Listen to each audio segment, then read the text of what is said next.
Buenas tardes a todos. ¿Cómo están? Estamos empezando la clase del 9 de febrero de 2021 de la materia de manejo y distribución de la energía, que tradicionalmente se llamaba instalaciones eléctricas y después se llamó instalaciones eléctricas y de sistemas, de la carrera de arquitectura de la Universidad Iberoamericana del campus Ciudad de México. Tenemos en la pantalla una imagen que explica o representa muy bien todo lo que hemos platicado en estas primeras clases del curso, en este arranque del curso, esta parte tan tediosa en la que hemos tenido que aprender la electricidad o sobre la electricidad con todo lo abstracta que es a través de estos medios, a través de clases remotas tan impersonales. Pero bueno, así nos tocó y así lo toreamos. Ya saben que aquí toreamos al toro que salga. Entonces, pueden ver cómo representamos que la electricidad, que es flujo de electrones, se puede imaginar así.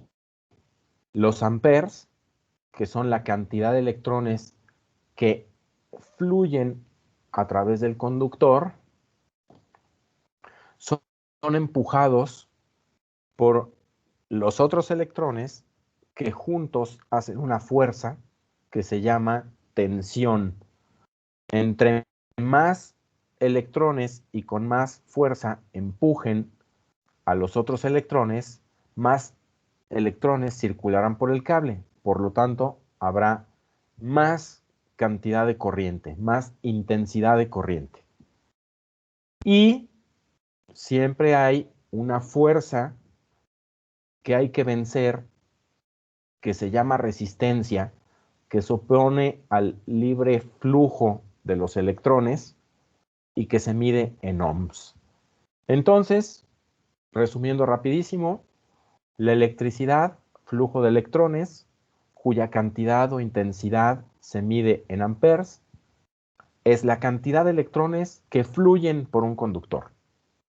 La tensión de corriente, que se mide en volts, es la fuerza, por decirle así, es el empuje con el que los electrones fluyen a través de ese conductor.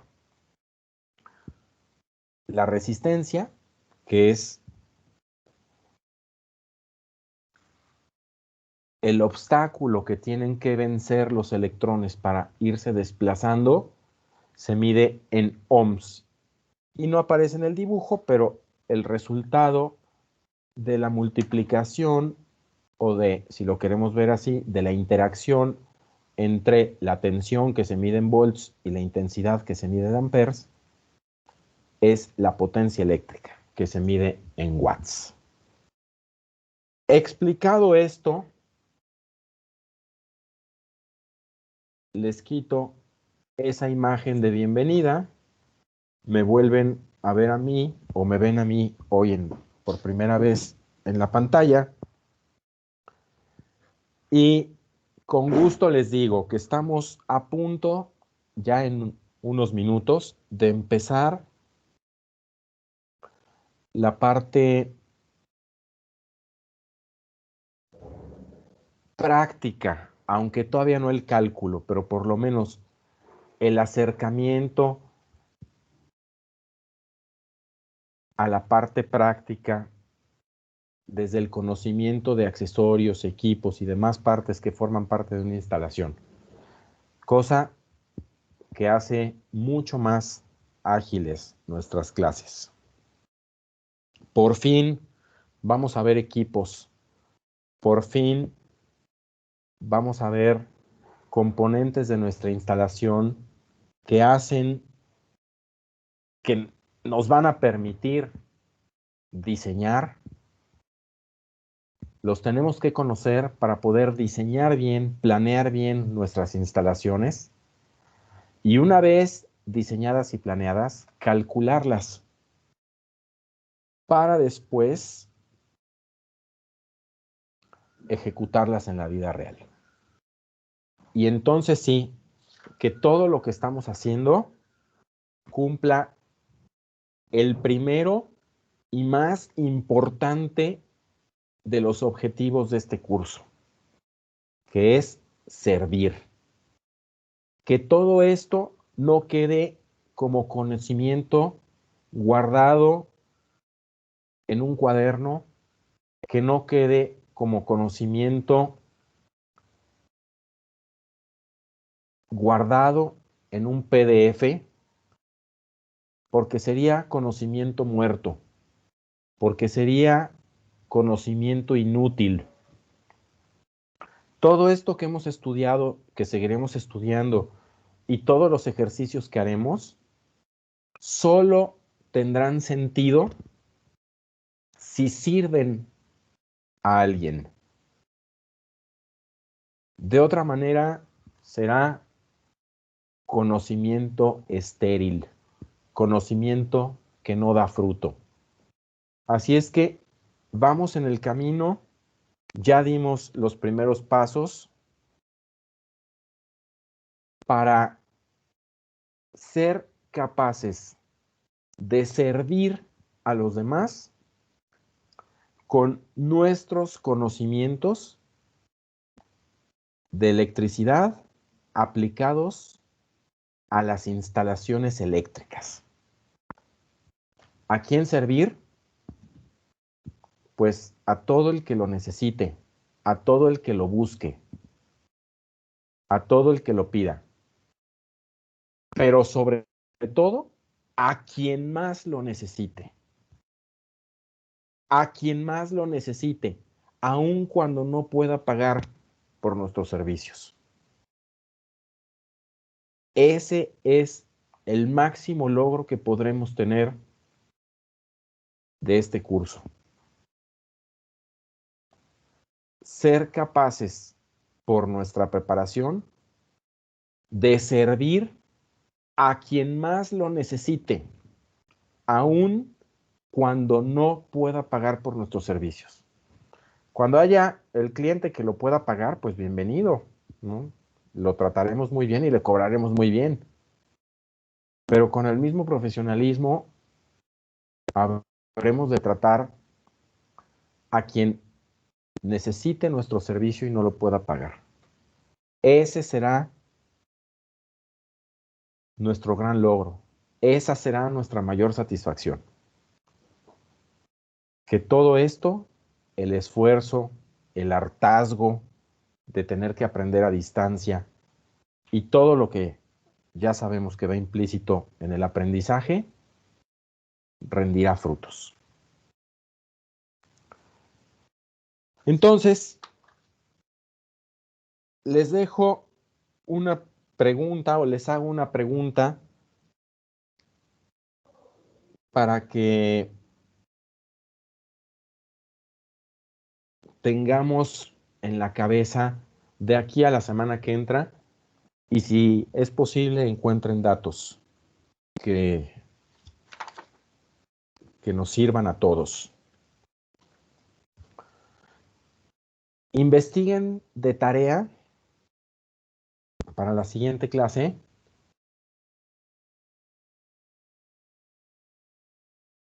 a nivel mundial.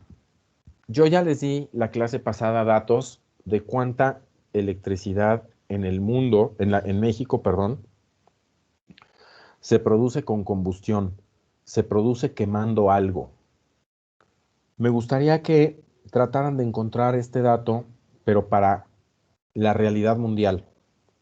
¿Qué porcentaje de la electricidad se produce a nivel mundial con combustión, quemando algo?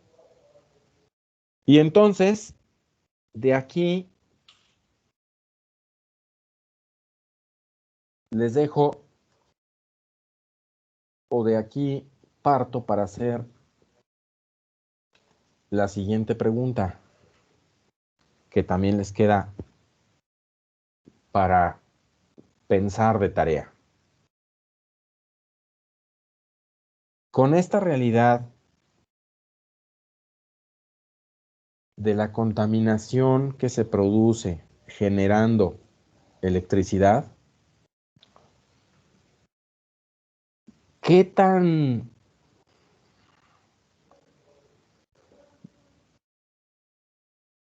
diferente podrá ser la emisión de contaminantes en el mundo si todos los coches fueran eléctricos? O si la industria automotriz evoluciona hacia los coches eléctricos y quedan prohibidos, desfasados o ya en el pasado los coches de gasolina como los que usamos ahora, casi todos, ya hay algunos eléctricos, pero casi todos seguimos usando coches de gasolina. ¿Qué tanto le ayudaríamos al medio ambiente si todos los coches los cambiamos por coches eléctricos? Se los dejo de tarea, ya les di los elementos para pensar y para investigar. Esto lo contestaremos la próxima clase. Por lo pronto... Francisco, perdón. La primera era el porcentaje total mundial, digo, sí, el porcentaje total mundial de energía de combustión. Sí, de energía eléctrica que se produce con combustión. Es decir, acuérdate que en varias clases vimos, bueno, en particular en una, pero lo hemos estado a profundidad, lo vimos en una clase, pero en muchas hemos estado haciendo referencia a esto. Hablamos de cómo se genera la electricidad. Se puede generar a través de energía atómica, se puede generar a través de la energía del subsuelo, se puede generar a través de la energía de los ríos, se puede generar a través de la energía del sol, se puede generar a través de la energía del viento y así a través de otras fuentes. Entonces, la pregunta es, yo la clase pasada les dije, en México tal porcentaje de electricidad se produce quemando algo, ya sea quemando gas natural o quemando combustóleo o quemando carbón o quemando petróleo. Y vimos que era un porcentaje muy alto. Ahora, me gustaría que, y la tarea es esta, que investiguen a nivel mundial cuál es la realidad. A nivel mundial, cuánta de la energía que se produce, energía eléctrica, se hace a través de la combustión. Repito, sumando la quema de carbón y la quema de gas natural y la quema de petróleo y etcétera, etcétera, etcétera.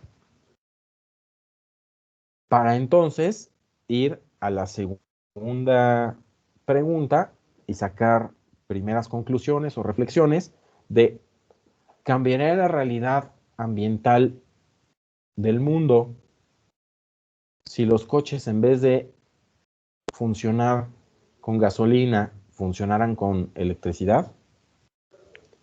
¿Te contesté, Jaime? ¿Me expliqué mejor?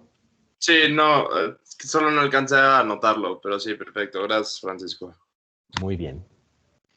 Sale Francisco, pues, mande a ver quién está por ahí.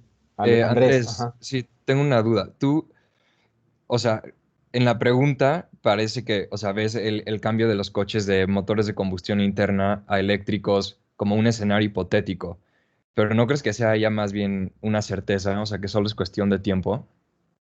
Sí, pero sí en coches de tamaño muy chico, o sea, de poco tonelaje. O sea, como los híbridos pequeños que empezaron Sí, y ya ahora son... sí, o sea, pero todavía no hay, hasta donde yo sé, todavía no hay suburbans eléctricas, ¿no? Por Creo ejemplo, creo Homer que va a hay de sacar... A ver, Homer ya, su uno a la siguiente vez. Homer va a ser. A ver, Sí. denme un segundo porque voy a cerrar la ventana para oírlos un poco mejor. Denme 5 segundos y retomo la pregunta, porque eran dos los que estaban hablando. Andrés y alguien más trató de hablar. Denme 5 segundos.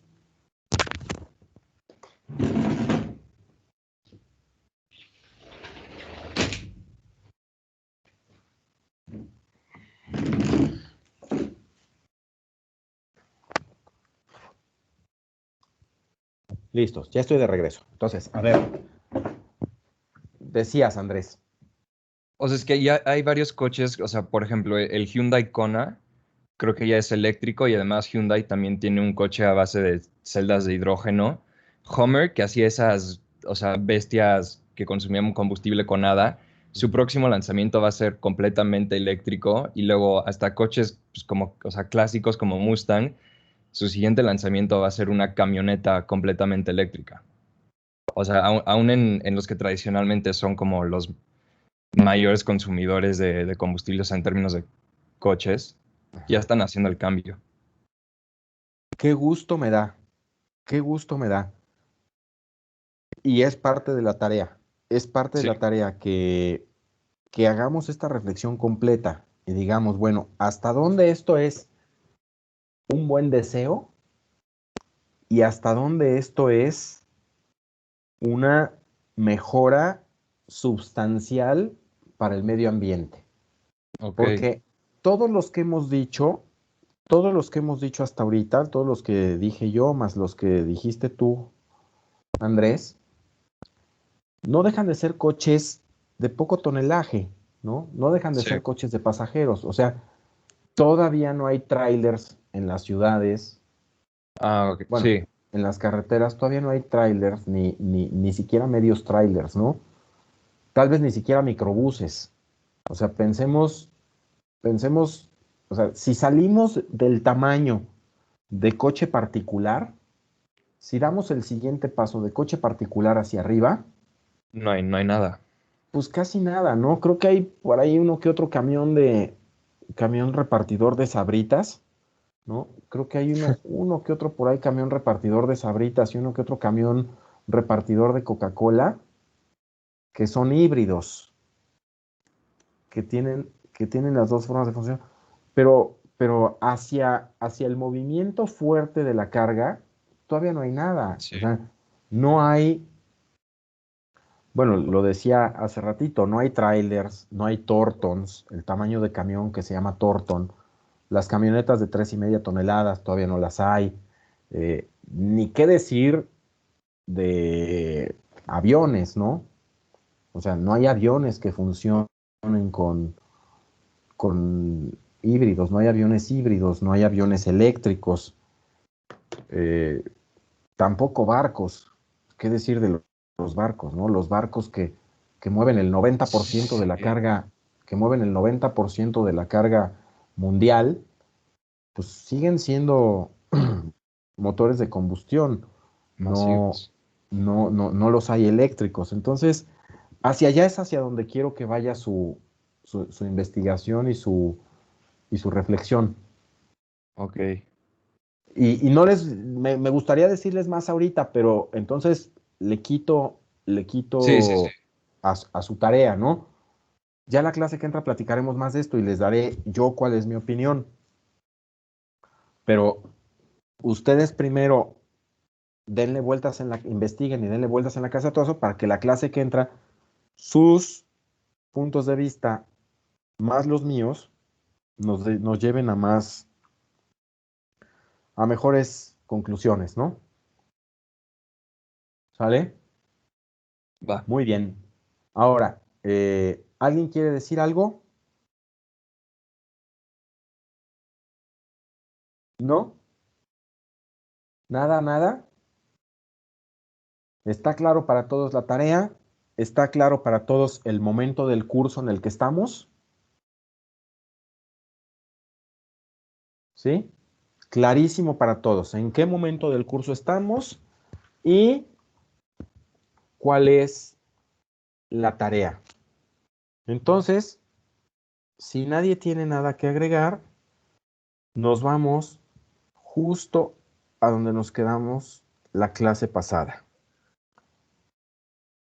Y donde nos quedamos la clase pasada, ya nos lo recordaba Michelle hace unos minutos.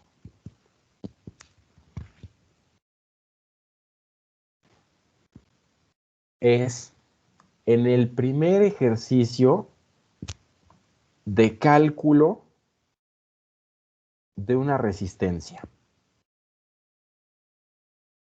Entonces, les presento la pantalla. Estábamos en nuestro documento número 6, que todos tenemos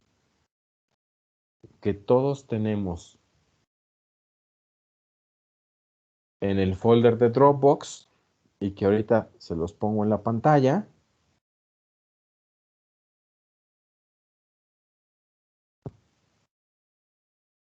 Todos lo pueden ver. Todos lo pueden ver. Muy bien. Ese era nuestro documento número 6 y voy a avanzar muy rápidamente sin detenerme para que les sirva de recordatorio hasta donde nos habíamos quedado.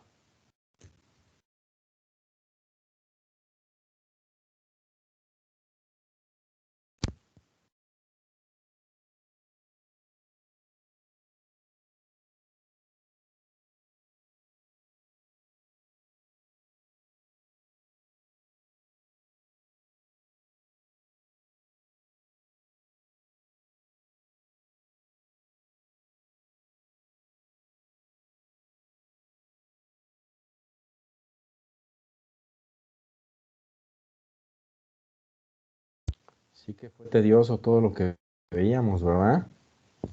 Nada más repasarlo y ver cuántos conceptos tan abstractos tuvimos que ir asimilando a distancia.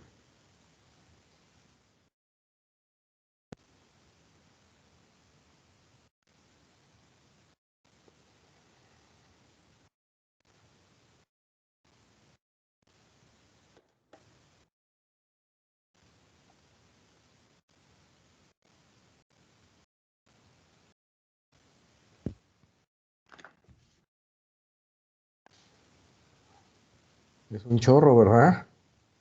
Vean, imagen tras imagen tras imagen. Pues todo esto fue solo de la clase pasada. Es muchísimo el material que hemos ido cubriendo, viendo. Pero ya llegó el momento, como hemos dicho 3 o 4 veces hoy, de empezar con las aplicaciones de toda esta teoría. Estamos a nada.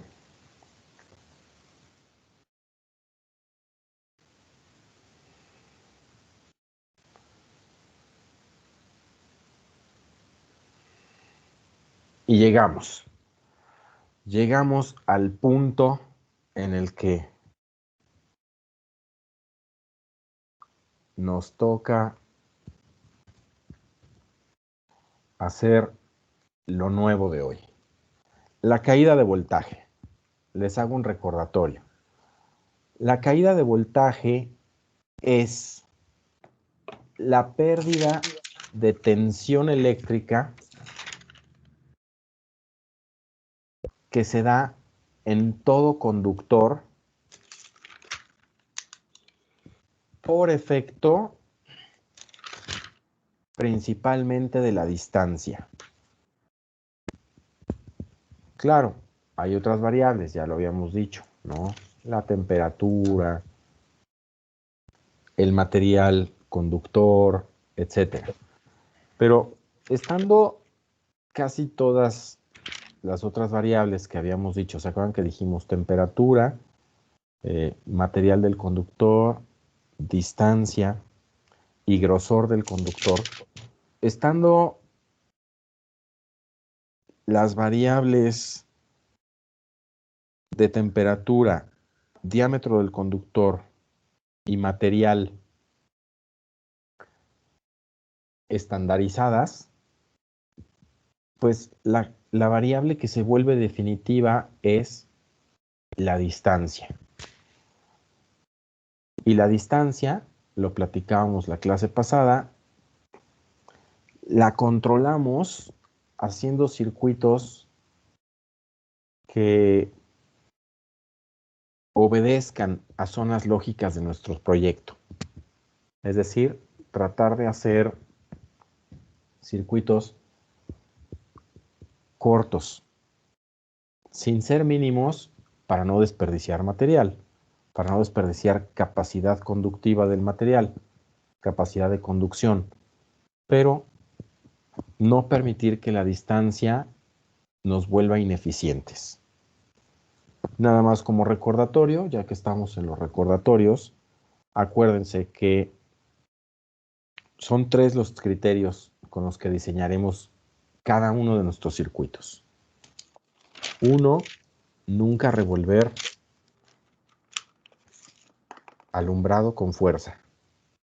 2, nunca poner más de 2000 watts en un solo circuito. 3, que nuestros circuitos correspondan a zonas lógicas del proyecto. ¿Para qué? Para que, como les decía ahorita, mantengamos nuestras caídas de voltaje, nuestras caídas de tensión en el rango o en los rangos aceptables. ¿Está claro para todos? Bueno, pues entonces vamos a hacer nuestro primer ejercicio de caída de voltaje.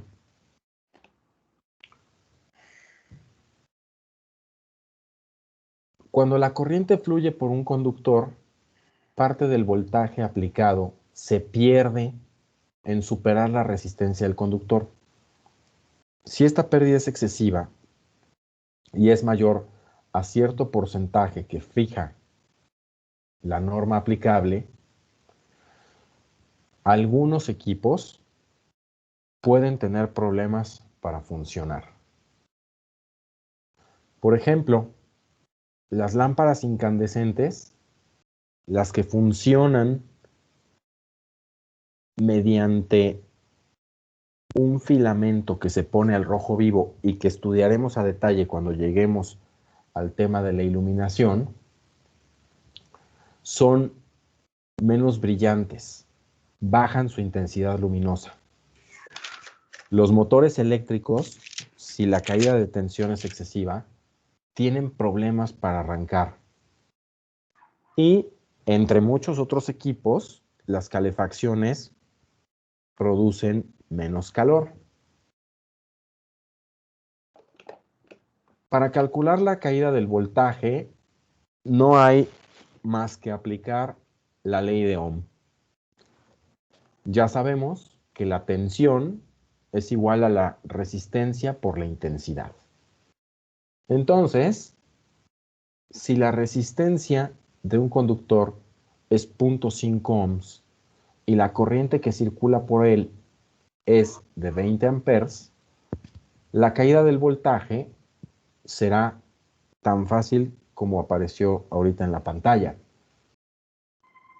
0.5 ohms, que es la resistencia del conductor, por 20 amperes, que es la corriente que circula en ese conductor, nos da que la caída de tensión fue 10 volts.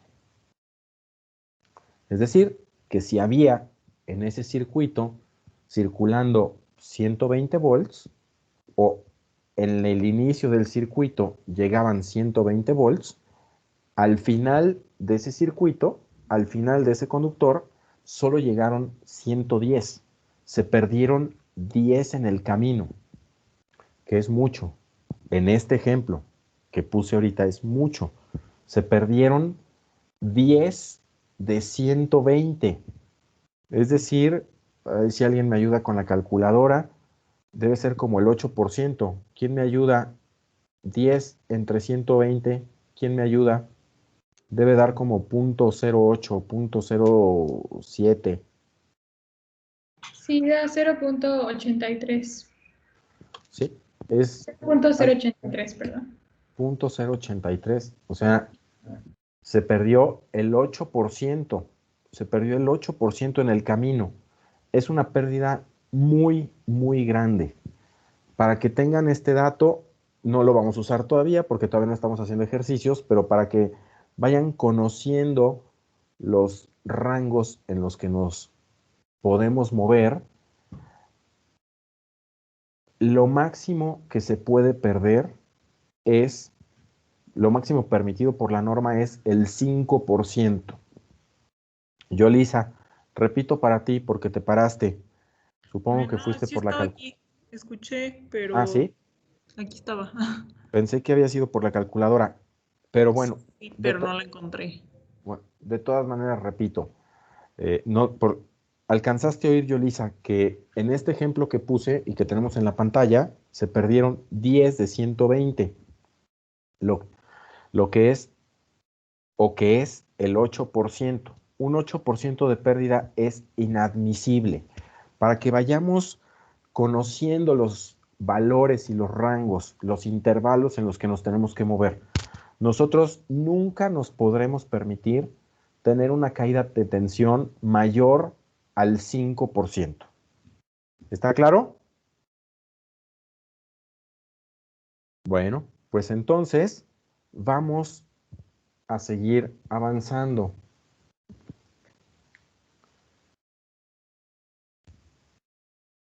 Para el caso de conductores usados en instalaciones eléctricas, se usa la designación norteamericana AWG para identificar cada conductor o cada diámetro de conductor con un número o un calibre. Ese número se relaciona, como ya lo dije, con su diámetro, con su grosor. Entonces, para identificar los grosores que son consecuencia de los diámetros de cada cable, de cada conductor, se usa la unidad o el parámetro AWG. Así como decimos que hay coches de 4 cilindros o coches de 6 cilindros y con eso nos damos una idea del tamaño. Y así como decimos que hay varillas de esta resistencia o de esta resistencia,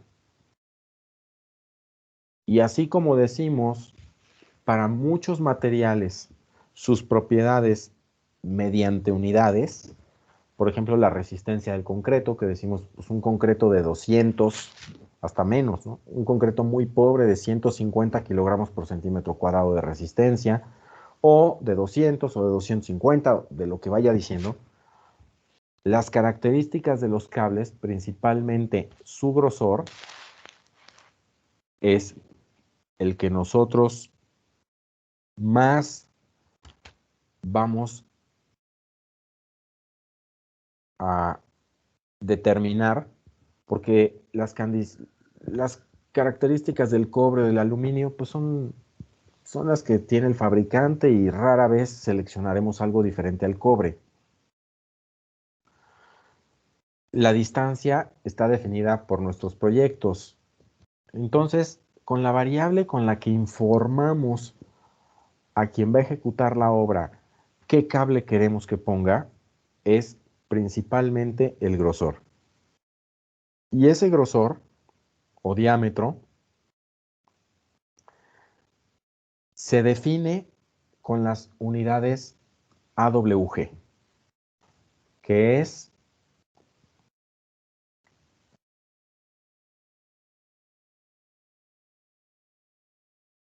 el criterio americano del calibre de cables, ¿no? ¿Sí? Que es el calibre americano de cables. Es lo que quiere decir AWG. Y para que les vaya siendo más familiar esta unidad. Primero, los valores AWG solo en el mercado solo pueden ser pares. Es decir, no hay en el mercado calibre 1 AWG, ni 3 AWG, ni 5 AWG, ni 7 AWG. ¿Sí? Solo son valores pares. Es decir, hay calibre 12, 10, 8, 6, etcétera. Puros pares. Siguiente dato importante. Siempre en esta unidad o en este criterio,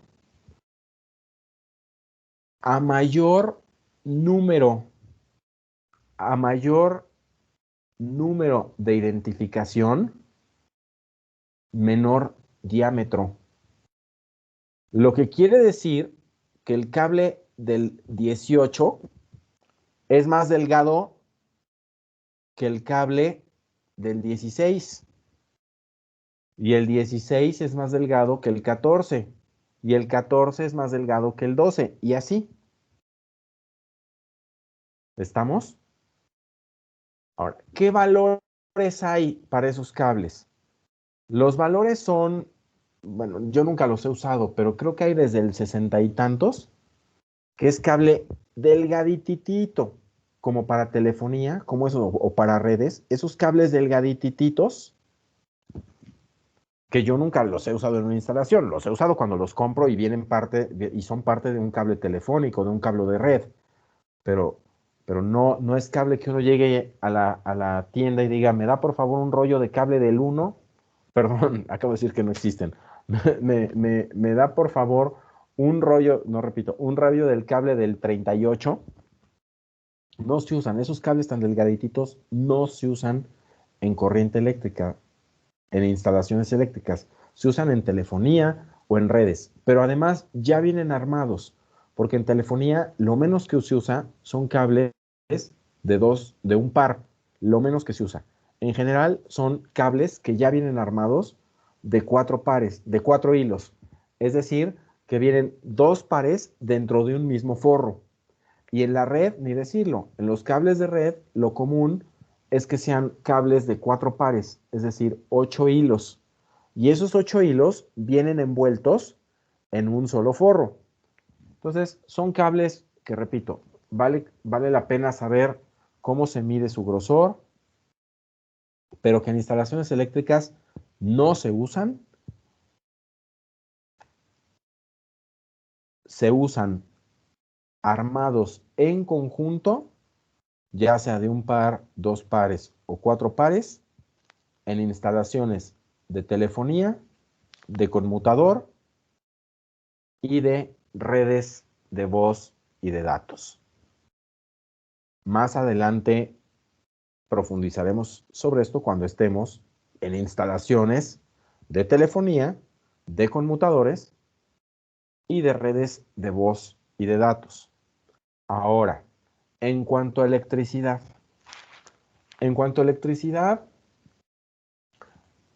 el calibre más delgado que usa Francisco Escamilla y en condiciones verdaderamente excepcionales, pero verdaderamente excepcionales, es el calibre 14. Ese es el calibre más delgado que yo me permito usar y en condiciones verdaderamente excepcionales, lo repito y lo vuelvo a repetir porque son ocasiones verdaderamente excepcionales en las que uso el cable 14. El común que yo uso, o de ahí hacia arriba, es el calibre 12.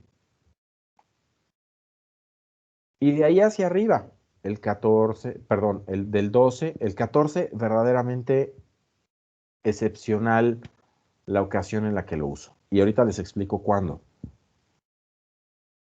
De uso habitual, el 12, el 10, el 8, el 6, el 4, el 2.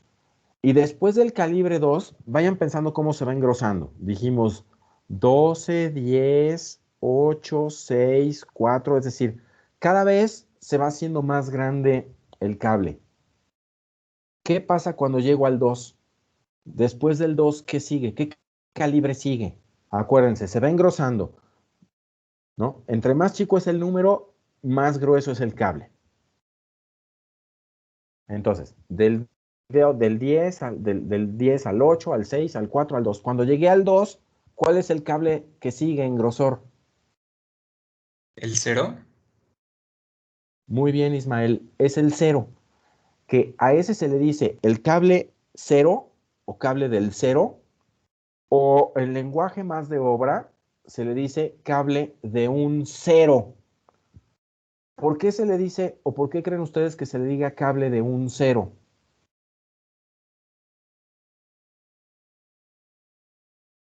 Porque pueden haber más abajo. Claro, porque hay un cable que es todavía más grueso, que le dicen el cable de 2 ceros o doble ceros. Y hay otro todavía más abajo, que es más grueso, que es el cable de 3 ceros. Y hay otro todavía más abajo, que es el cable de 4 ceros. Y así, creo que llegan hasta el 6 ceros. No sé cuál es el más grueso de todos, ¿no? Pero bueno, yo desde luego nunca he trabajado con uno tan grueso. El más grueso con el que yo he trabajado, y lástima que no estamos en un salón de clases para podérselos llevar y que lo tengan en las manos, el más grueso con el que yo he trabajado es con cable de un 0. Ese es el más grueso con el que me ha tocado trabajar a mí, el proyecto más grande eléctrico, o más bien, dentro de mis cálculos eléctricos, el cable más grueso que me ha resultado es de un 0. Y me gustaría que lo vieran un día para que vean de qué tamaño es ese cable. Ojalá que podamos hacer una visita de obra para por lo menos en una visita de obra llevarles todo ese material y que lo tengan en las manos y lo puedan sentir y ver cómo es, ¿no? Bueno, entonces lo que resta decir al respecto de los calibres de los cables, a lo mejor ustedes lo pueden deducir, es por qué el tabulador es inversamente proporcional. Es decir, a mayor número, menor diámetro. O dicho al revés, a menor número, mayor diámetro. ¿Por qué? ¿Por qué será que entre más chico es el número que identifica un cable, más grande es su diámetro? ¿No es por la resistencia? No, no, Fer. Se los digo, porque cuando se establecieron los diámetros de los cables, pues cada fabricante, acuérdense que esto empezó siendo algo pues casi empírico. Acuérdense en la historia de la electricidad que vimos que un señor pensaba que la electricidad era una cosa y otro señor pensaba que era otra. Y un señor, el genio de todos, Faraday, dijo, no, es que electricidad y magnetismo son lo mismo. A ver, pues ¿cómo le hacemos para generar electricidad? Que ya saben que a mí la palabra generar no es la que me convence, pero es la cotidiana. Para mí es transformar. Pero bueno, la cotidiana es generar. Entonces un señor dijo, a ver, ¿cómo le hacemos para generar electricidad? Pues hazle así, oye, ¿y tú cómo le vas a hacer? No, pues mira, yo voy a hacer mis cables de esto. No, pues yo voy a hacer mis cables del otro. Empezó siendo algo verdaderamente desordenado y poco a poco se fue teniendo más conocimiento, se fueron estandarizando los criterios y los materiales y los equipos, hasta que llegó un momento en el que dijeron, a ver, vamos a hacer una cosa. Nosotros tenemos que meter nuestros cables por un ducto de este tamaño. ¿Cuántos cables caben tuyos? No, pues de los que yo hago caben 4. No, pues de los que yo hago caben 2. Oye, ¿y por qué no hacemos todos el mismo para saber por lo menos cuál cable es mejor? Pues porque si cada quien lo hace como se le dé la gana, nunca vamos a saber cuál es mejor. Siempre vamos a tener diferentes resultados para diferentes características. Entonces dijeron, bueno, a ver, el cable muy delgadito dentro de esta sección cabe 60 veces. Pues entonces a ese cable que es tan delgadito le vamos a poner el número 60. Un cable un poco más grueso, en vez de caber 60 veces en esta sección, cabe 50. Bueno, pues entonces a ese cable le ponemos 50. Y así sucesivamente. Entre más grueso era un cable, menos cables cabían en esa sección. Entonces dijeron, bueno, pues si en esta sección solo caben 10 cables de estos, pues este se va a llamar el cable 10. Y si en esta misma sección de este cable todavía más grueso solo caben 8, pues ese va a ser el cable 8. Y así sucesivamente. Entonces, a mayor grosor, menor número, porque menos piezas de cable caben en una sección definida. ¿Está claro para todos? ¿Bien claro? Bueno, pues entonces, dicha toda esta explicación de los cables y el tabulador americano de grosores de cables, la AWG, podemos seguir con nuestro ejercicio y hacer, por ejemplo, el cálculo de la caída de voltaje en un conductor de cobre forrado con aislamiento TW del número 12 AWG, por el que van a circular 10 amperes y que tiene la longitud de 100 metros, con una resistencia, según las tablas, de 5.39 ohms por kilómetro. Entonces, hay dos cosas, o una principal que me gustaría resaltar y otra que ahorita en la marcha lo diremos. Fíjense cómo dice que es un conductor de cobre con aislamiento o forro TW. No todos los cables están forrados con el mismo hule. Aunque los veamos iguales, no todos los cables tienen el mismo forro. ¿Por qué? Porque algunos son mejores para controlar la temperatura, algunos son antiflama, es decir, que ni aún trabajando en condiciones extremas de temperatura se prenden. Es un hule que no se prende. Otros son más resistentes a ambientes corrosivos, como los que puede haber en algunos tipos de industria. Otros son más resistentes a la salinidad y al ambiente agresivo de las costas. Y así, dependiendo del uso, tipo de trabajo y lugar en el que va a estar, elegiremos el forro que más nos convenga.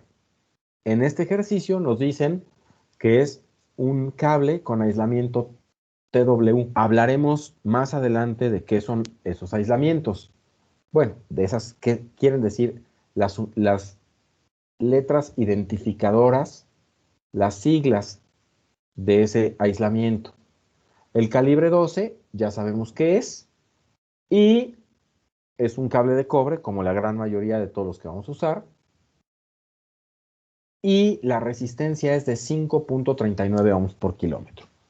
Entonces, calculemos la caída de voltaje en ese conductor. Tenemos que si la resistencia es 5.39 ohms por kilómetro, Si lo divido entre 1000, quiere decir que en cada metro tengo que vencer 0.00539 ohms. Me dicen arriba que el cable que yo voy a usar es de 100 metros. Por lo tanto, en 100 metros tengo que vencer 0.539 ohms, que es el resultado de 0.00539, que es la resistencia por metro, por los 100 metros de cable. No hay problema hasta ahí, ¿verdad? Es muy fácil. Entonces, la caída de voltaje es la resistencia por la intensidad. Si tengo 0.539 ohms por 10 amperes, mi pérdida total es de 5.39 volts. Hagamos otro ejercicio. Vamos a pensar que yo voy a usar un taladro de 900 watts a 127 volts con un cable de 5 metros. Calculemos la caída del voltaje. La corriente que demanda el taladro, por las fórmulas que ya conocemos, es la potencia entre la tensión. Es decir, 900 watts entre 127 volts nos da que el taladro necesita o demanda 7.1 amperes. Si la resistencia de ese conductor calibre 14 es 8.27 ohms por kilómetro, quiere decir que en cada metro la resistencia es de 0.00827 ohms. De manera que la resistencia total para esos 5 metros de cable que tiene mi taladro es de 0.00827 por 5, me da 0.04 ohms. Entonces, la caída de voltaje es la resistencia por la intensidad. Si la resistencia en esos 5 metros ya dijimos que es de 0.0414 y la intensidad es de 7.1 amperes, la tensión eléctrica que se pierde es de 0.294 volts, o sea, nada. Y aquí me gustaría que ustedes noten algo, que ustedes me digan que ya notaron algo. Fíjense, entre los dos ejercicios que hicimos. Me voy a regresar rapidísimo. Vean cuál fue el resultado de este ejercicio. El ejercicio anterior, lo ven todos en la pantalla, es tuvimos una pérdida de 5.39 volts. ¿Ya vieron? En el ejercicio anterior, 5.39 volts. Y en el ejercicio de ahorita, tuvimos 0.29 volts de pérdida. ¿Qué conclusión categórica, qué conclusión importantísima sacamos o confirmamos? Porque yo ya lo había dicho. Pero estos dos ejercicios nos permiten confirmar algo que va a ser substancial en nuestro curso y que se los he dicho varias veces. Varias veces se los he dicho. Y es substancial en nuestro curso. Y lo estamos confirmando con estos dos ejercicios que acabamos de hacer. Que a menos distancia, menor pérdida. No sé. Muy bien, Caro. Brillante. Brillante. Gracias, Caro. Brillante deducción. ¿Lo ven todos? Fíjense cómo esto viene a reforzar todo lo que hemos estado, o algo importante que hemos estado diciendo desde que empezó el curso. En el ejercicio que ahorita tienen en la pantalla, teníamos un cable, un conductor de 100 metros. Y la pérdida fue de 5.39 volts. Doy todavía más información. Fíjense, en un calibre 12, en 100 metros de cable, perdí 5.39 volts. Me voy al siguiente ejercicio. En un calibre 14, que es más delgado que el anterior, porque el ejercicio anterior, acuérdense, era 12. En este ejercicio del taladro, el cable es más delgado, porque es calibre 14. En 5 metros, perdí solo 0.29 volts. Entonces, la conclusión importantísima, la que hemos estado diciendo, la principal variable que juega en contra de nosotros para las pérdidas es la distancia, es la longitud. Fíjense cómo no importó tanto, que el cable fuera más delgado. Sabemos que en los cables más delgados hay más pérdidas que en los cables más gruesos. Sin embargo, no es la variable crítica. La variable crítica es la distancia, porque fíjense cómo aquí, aún con un cable más delgado, la pérdida fue mucho menor. Lo que nos lleva a la ruina en las pérdidas de tensión es la distancia.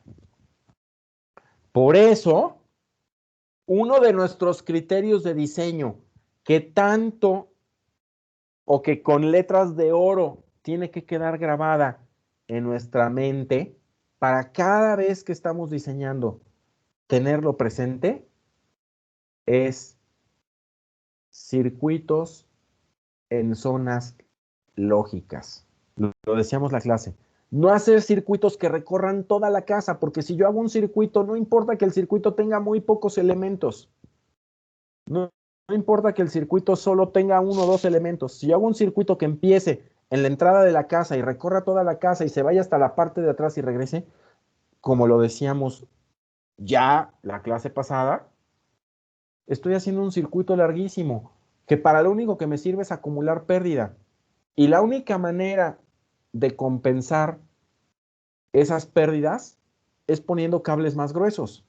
Si en un circuito tengo mucha pérdida, pues le voy a tener que poner un cable más grueso, porque los cables más gruesos tienen menos pérdida. Pero si pongo cable más grueso, ¿qué pasa?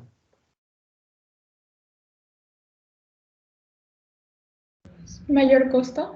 Claro, muy bien, Nefertiti.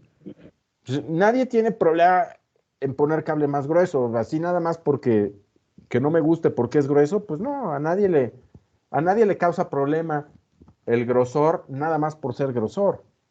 Nos causa problema porque entre más grueso el cable, más caro es. Entonces, con estos dos ejercicios que tuvimos en la pantalla y que me vuelvo a regresar nada más para que lo vean una vez más, con este ejercicio de cable calibre 12, perdón, repito, con este ejercicio de cable calibre 12 y 100 metros de longitud, mi pérdida fue de 5.39 volts. Con un segundo ejercicio de cable más delgado, es decir, cable calibre 14, pero solo 5 metros de longitud, mi pérdida fue de 0.29. Es decir, algo así como 20 veces más chica la pérdida. En cuentas muy rápidas, ¿no? Fue una pérdida más o menos 20 veces menor. En una distancia casualmente 20 veces menor. Pasamos de 100 metros a 5 metros. O sea, 20 veces menos. Entonces, una pérdida 20 veces menor en una distancia 20 veces menor. Usando cables más delgados, de donde inequívocamente concluimos que la variable más importante en la pérdida de tensión eléctrica es la distancia. Y entonces sigo adelante. Si me permito pérdidas grandes por la distancia, las tengo que compensar con diámetros más grandes, con más grosor de cable. Y ese grosor no tiene complicación alguna, excepto en el costo. Nadie objeta el grosor de un cable solo por el grosor. Lo objetamos porque cuesta más. Entonces, conclusión por tercera vez. Si me permito tener pérdidas grandes,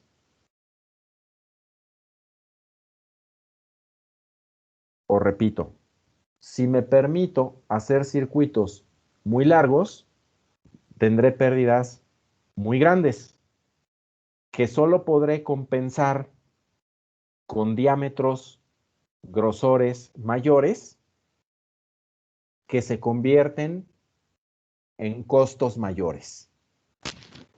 Y eso va en contra de nuestros principios de diseño, que decíamos hacer instalaciones eléctricas con, número 1, seguridad, número 2, funcionalidad, número 3, economía, que es al principio al que estamos faltando, y si es posible con estética. Entonces, en cuanto a principios, faltamos a ese, al de la economía. Y en cuanto a criterios, faltamos al tercero. El primero era nunca revolver o combinar en un mismo circuito alumbrado y fuerza, nunca poner más de 2000 watts en un solo circuito, y 3, hacer circuitos de zonas lógicas, ¿no? Que no nos lleven a grandes distancias. ¿Está claro para todos? Bien, bien claro, absolutamente claro. Díganmelo todos con su dedo. Muy bien. Qué bueno. Entonces, de aquí les doy un poco más de información. Les dije que las siglas TW que todos tienen en la pantalla nos dicen las características del forro del cable. Repito de manera muy rápida, aunque no completa. Nos dicen si el cable es antiflama, si el cable es bueno para los ambientes adversos de la costa, si el cable es bueno para resistir ciertos ambientes químicos de la industria, etcétera, etcétera, etcétera, ¿no? Y les dije, aunque todos los forros o aunque todos los cables nos parece que son iguales porque el forro, el hule que lo envuelve, se ve igual, no son iguales. Veremos, y repito, más adelante una tabla en la que veremos o conoceremos las características de cada tipo de forro. Pero hay otra diferencia que es muy, muy, muy evidente en los forros de los cables. ¿Quién me puede decir qué característica es la primera que notamos cuando vemos un cable? Cuando vemos un cable así en el enchufe o si nos toca ver una lámpara que quitaron tantito del techo, o si estamos en una obra y vemos que están preparando las instalaciones. ¿Cuál es la primera característica de un cable que nos salta a la vista? ¿Puede ser el color? Muy bien, claro, Ismael. A esa me refiero, al color. La primera característica es que nos llama la atención de un cable, aún viéndolo de lejos, es el color. Y el color también para la gente civilizada, para la gente formada en esta materia, para la gente que tomó el curso de Francisco Escamilla, tiene un contenido, tiene un significado. No piensen que los cables en una instalación se ponen del color que más le gusta al arquitecto. No piensen que se ponen del color que más le gusta al maestro de obras. No piensen que se ponen de colores que al dueño le parece que combinan bien, ¿no? Que va a decir, ay, mira, vamos a poner unos cuantos rojos y unos cuantos negros porque me gusta cómo combina. No, los cables, el color de los cables tiene un significado para la gente formada en esto, para la gente que sí ha estudiado esto y que sigue los códigos, las convenciones de las instalaciones. ¿A alguien se le ocurre qué puede significar cada color?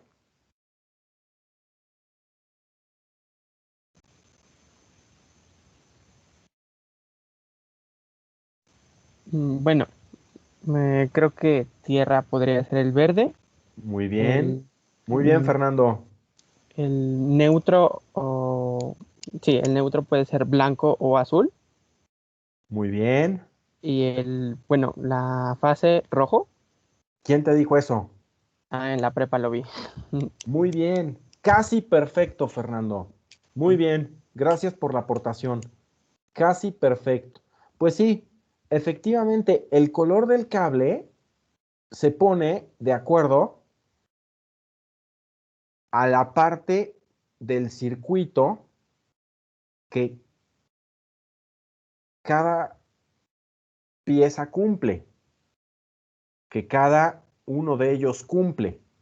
Y entonces, con ciertas imprecisiones, pero mínimas, lo dijo Fernando y ahorita yo lo digo ya de manera completa.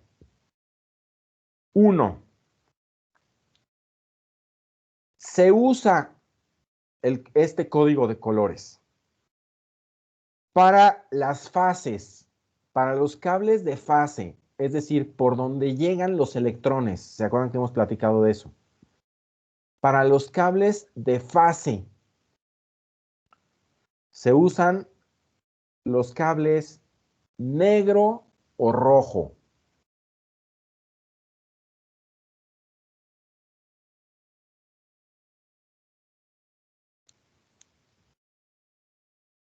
Para los cables de neutro, es decir, por donde se van los electrones.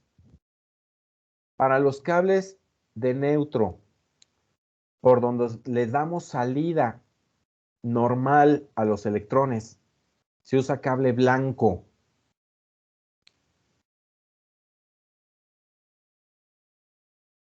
Para los cables de tierra física, es decir, por donde damos salida de emergencia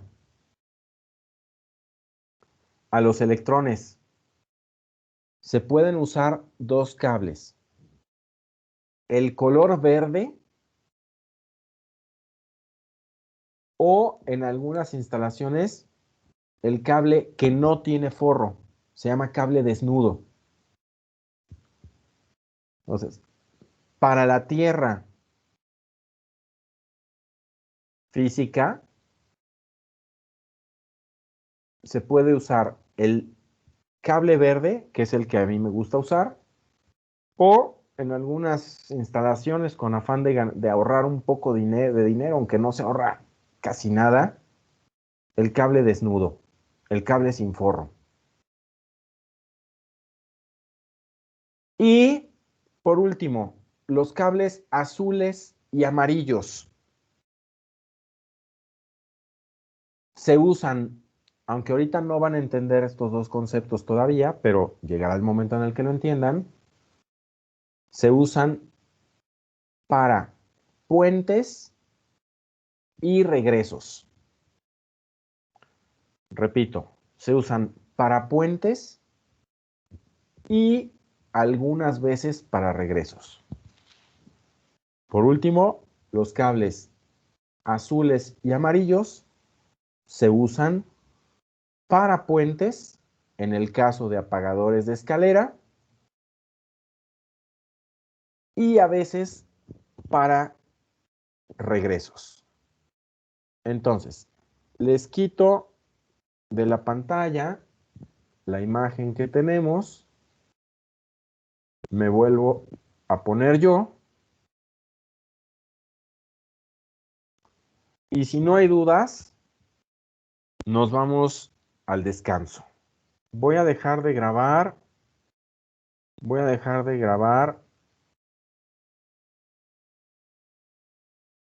A la 1, a las 2 y a las 3.